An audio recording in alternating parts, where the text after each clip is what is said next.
hyperextended his knee, so we'll have to see how it works out for him. Listen, I was proud of the guys for the effort that they put in.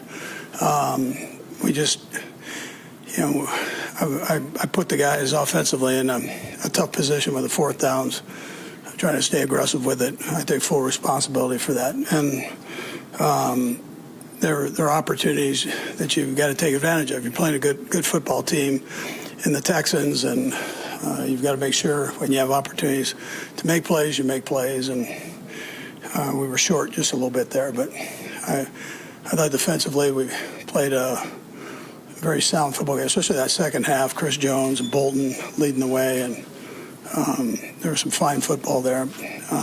We just need to take advantage of it offensively, and we weren't able to do that. So with that, time's yours. Coach Reed, can you walk us through that decision on the fourth down there with Jensen after the defense had been playing so well to start second half?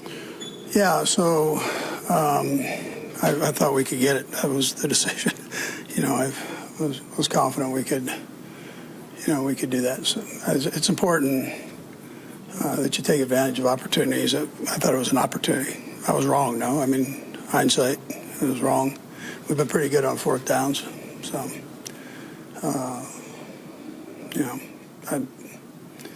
I messed that one up.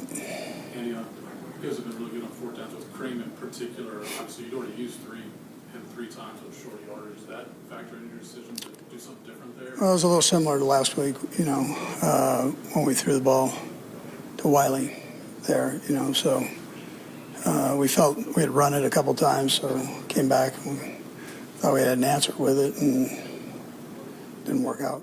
Not doing it. You got to be able to make that stuff happen, and we haven't done that enough this year. It seems like this one's hit particularly hard. Is that true about how you feel? Yeah, I mean, you're just getting late in the season, and you're not going to get these opportunities back. And that's a good football team, but we had chances, and we didn't execute at the right time to win it. What's the thought when Wiley goes down very first play? You guys knew you already had some guys missing up there. I mean, you just got next man up. I mean, obviously, not where you want to be, but I thought Essa played his tail off for being a guy that had to kind of get activated and be on the roster and go up against one of the best pass rushes in the league. And thought he did a great job giving me time to throw the ball down the field in big situations. You don't know for sure. A lot of us, could be Travis's last season. I guess how frustrating is that aspect? When you see him after the game. Yeah, I mean. Every season that I've had with him these last few years, I try to cherish because you never know. He got himself in great shape this year, and he's played great football, and he'll have the option to do whatever he wants to do after this season. But I know one thing is he'll give everything he has the rest of the season to try to give us a chance to make a playoff run. We know the chances are getting lower and lower, but I know the guys on this team are going to give everything they have every opportunity we get. How do you plan to? Really on all three of the fourth downs there, so, that we missed. Maybe there were a couple of drops late as well. It just happens sometimes. Is there anything you saw? Yeah, listen, these are great players. So, I mean, we got to make sure we catch the ball. They know that, and they're trying. It's not lack effort there. The ball went through their hands, and it happens. But those guys are great players. What you try to get across after the game? You guys are in a pretty precarious spot now with postseason hopes. Yeah, listen, it's never over. You keep battling. I've been doing this a long time, seen some things. So you keep going. Eddie, not that any loss feels good, but what did you sense from just the mood with the guys when you saw them after the game? Yeah, they're upset. I mean, they put it all out there, and it didn't work out for them. The guys that had some mishaps there, they were upset. These guys take responsibility for things, so you keep going. But we put everything into these games, every game. So when you lose, you should be upset, and that's why you try to enjoy the wins when you have an opportunity. But there's a lot of time and effort that goes into it. Coach, you guys were in a tough spot all week in ready with the offensive line where it was, and then with what happened in one game. Rather than that, overall, how do you think the guys did in that kind of Yeah, listen, they battled. There were some early hiccups in there, but I thought they battled, and I guess one of the best defensive lines in the league. So they, it was respectable there for what they were dealing with. Some of the guys hadn't practiced in there very much, so it's good for them. Sam? You touched on it, but just the defense. I think it's just who we are. Like, I mean, I know we're not winning games, but that mindset that these guys have in this locker room, in the games that we're not winning, you can never question the fight of this team. And obviously, we're not executing at the right moments, and we're not making those plays. But at the end of the day, you'll never question that, and I think you'll see that for these last 4 weeks. Patrick, I think leading into tonight, you guys were first in the league on fourth down attempts Mm-hmm. in terms of conversion. Just what went wrong in the second half when Andy didn't give you guys opportunities to stay on the field? Yeah, I mean, they did a good job on the fourth down of passing off the crossers, and I tried to get the ball to Rasheed. I think I was a little late, and the guy made a great play breaking on the ball. But I mean, just got to execute at a higher level in those big moments, and something that we haven't done this year. And we're not going to have many more opportunities, so we have to go out there and maximize those opportunities and try to give ourselves more into the playoffs. Specifically on that, excuse me, 4th and 1 on your own 31, decision to go for it and then the play call.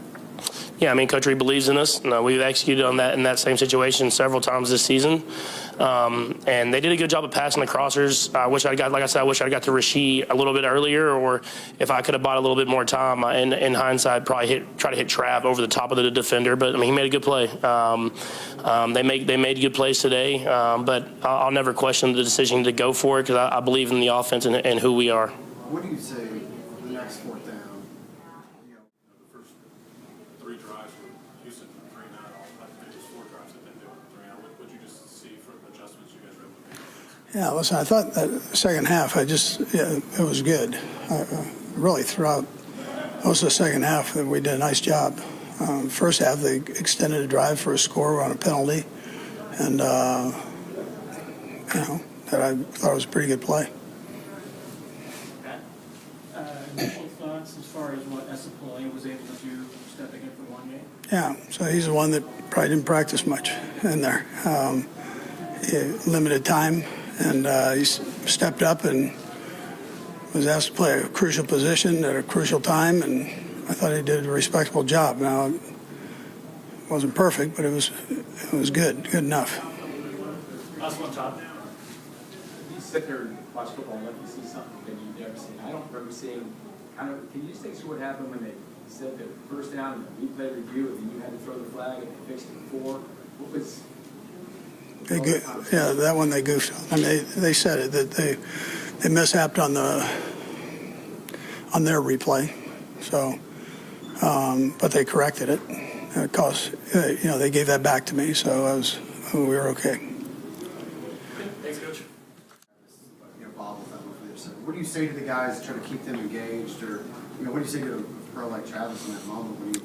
I mean, I don't have to say anything. I mean, he's a champion for a reason. He knows what it takes, and he's made that play 99% of the time. And I got to give him a better chance with the ball, maybe more on his body. So I mean, I'll never question that. I'm gonna go to those guys in big moments. Those guys have made plays in the Super Bowls. They've made plays in AFC Championship games. So obviously, it didn't go our way today. I have a lot to do with that myself, and so we'll go back and like I said, regardless of what happens the rest of this season, we'll give everything we have every snap and give ourselves the best chance to go out there and make a run. How much will you think about maybe later tonight or when you rewatch the game about that deep shot to Tyquan in the end zone, just how close you guys were to maybe? Yeah, I mean, we've been close all season. I mean, that at the end of the day, you got to go out there and make it happen. I got to make the throw a little bit earlier so the guy can't close.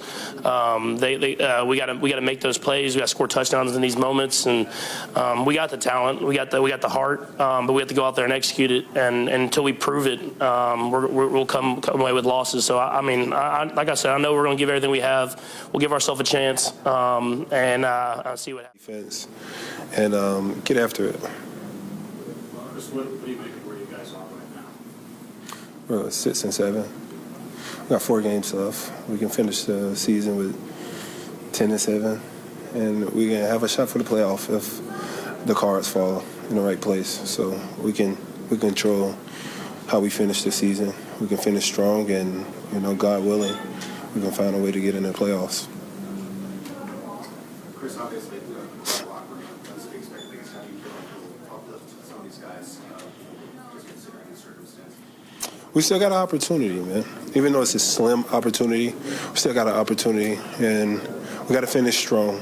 No matter what, we got to finish strong to put ourselves in a position to be able to, to get in the playoff if that opportunity presents itself. So, for us, the door's still open. It might be a 10% chance, might be a 5% chance, but as long as we got an opportunity and a chance, then we still kind of control that and finish strong and let the cards fall where they fall. Chris, what are your thoughts on C.J. Stroud and how he was able to complete some of those passes? He made a lot of tough passes today, and they caught the ball well. We tried our best to affect him, multiple different blitzes, getting after him with 4. But he played tough today. Anybody else? Putting emphasis on the second and third quarter, you guys not falling apart. How do you feel like you got something? Yeah, I mean, we battled. Obviously, we didn't, offensively especially, we didn't play the way we were supposed to play. I'm proud of how the defense fought with all the disadvantages we put them in, and they kept just giving us chances. And so that's all we can ask for them. And offensively, I got to be better, not turning the football over, getting us into better plays in certain situations, and then giving guys chances down the field. So, I mean, it's a little bit of everything, but it starts off with me, and it kind of feeds throughout the entire team. Last two, Sam and then Todd. Go, Sam. Patrick, the last couple of weeks we talked about just not going through the big moments. Do you feel like that's had a snowball effect from one game to another, or is it just something different every week? I mean, it just happens in this league, man. You can't really put a pin on what that exact thing is. You go out there and you give your best effort every single time. And I believe in our guys. Like I said, we've done it before. And so every single opportunity we get, we believe we're going to score and we're going to make it happen. And that hasn't happened this year. But the next opportunity we get, I believe it will happen that time. Last one, Todd. Can you take us through the second interception, the first play, the fourth quarter? What happened on that? Yeah, they got a good rush, and I tried to throw the ball. Obviously, didn't throw it far enough. But in that situation, like the interception, as long as they don't get a return, isn't the worst thing in the world. So just trying to give a guy a chance on the field. I wish I'd have thrown it a little bit more inside and gave Hollywood a chance to maybe high point the ball. But he made a good play of falling off the receiver and making a play. So I'll be better at where I locate the football to give my guy a better chance. Travis Kelce's performance in the Kansas City Chiefs versus Houston Texans game on Sunday stirred rumors about his potential retirement as the tight end struggled significantly. The Chiefs faced a hard loss of 20-10, and Kelsey was under scrutiny for his mistakes, particularly in the second half where he fumbled twice, proving crucial for the team's momentum. The first fumble came during what could have been a scoring drive, and the second mishap occurred as he failed to secure 2 passes from quarterback Patrick Mahomes, leading to the Texans regaining possession. These errors evidently continue to diminish the Chiefs' chances to recover as the game clock wound down. Fans, taking notice of these blunders, began questioning whether Kelce might decide to retire soon. Although Kelce has previously stated he will not make any retirement decisions public before the conclusion of the 2025 NFL season, his contract worth $34.25 million is set to expire at the end of this season, leaving many to speculate about his future with the team.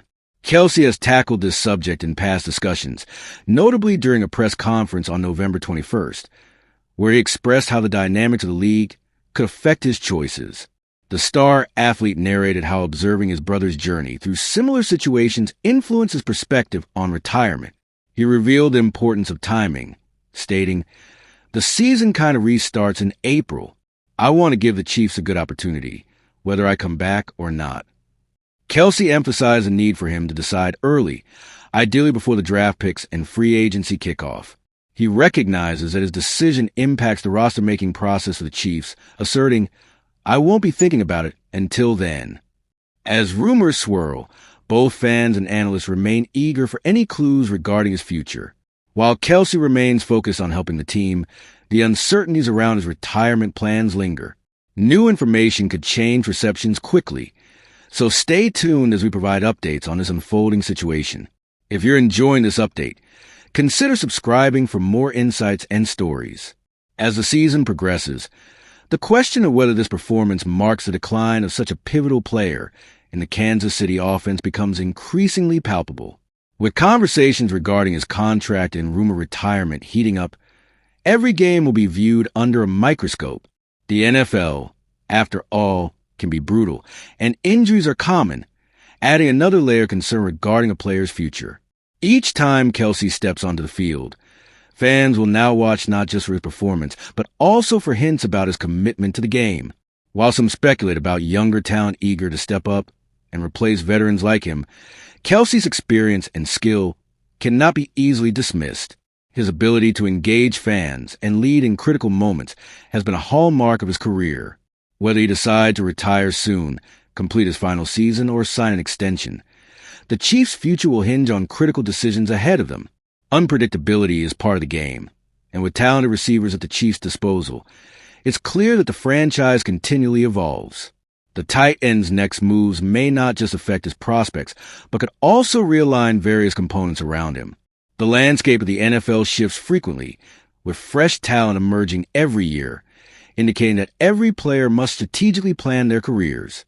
Kelsey's candidness regarding retirement adds an element of intrigue into an already charged atmosphere, where every potential play can either bolster his legacy or steer him toward a different path.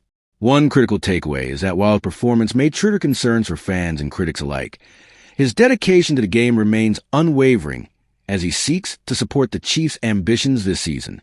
It'll be essential to monitor any changes in his playing style or attitude, which could serve as a precursor to what lies ahead. In the wake of this defeat, the outcome also urges a reevaluation for the entire team to recalibrate and approach the next games with renewed vigor. As more information comes to light about Kelsey's condition and potential decisions, fans will keep their anticipation high.